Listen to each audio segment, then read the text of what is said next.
rreth 7 orë delegatët e Kuvendit të punës së Lidhjes Demokratike të Kosovës kanë qëndruar të ulur në këto ulse. Si pikë të fundit të rendit të ditës, pas tërë diskutimeve ka qenë votbesimi i kryetarit të kësaj partie, Lumir Abdigjiku.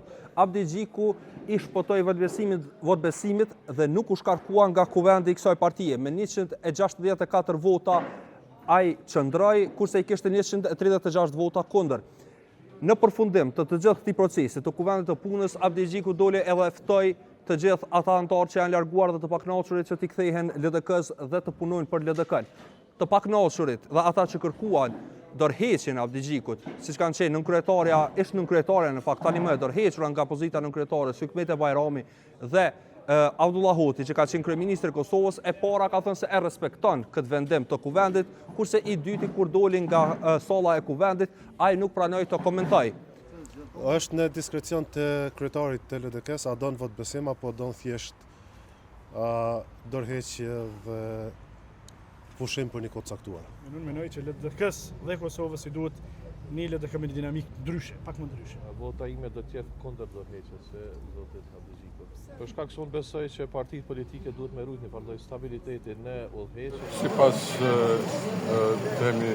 mendimit të shumicës, ashtu edhe do të marrin vendim. Vendos për të ardhmen politike të LDK-s dhe secilit. Kjo përgjithësi me gjithë respektin. Nuk merret në studio televizive ku gjyqi publik bëhet shpesh spektakël.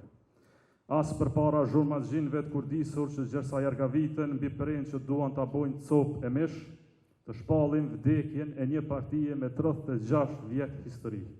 Me mirëkuptim, nëse na lejoni mediat që të vazhdojmë me punime në seancë të mbyllur.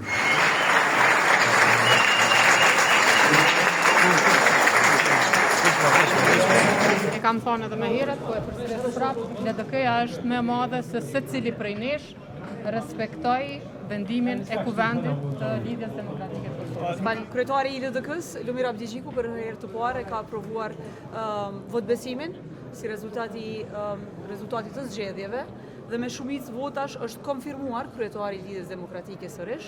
Janë dhe mirënjohës i mbështetjes së vazhdueshme, por dhe kundërshtimeve në këtë proces përpara. Zotohem se do t'i afroj të gjithë.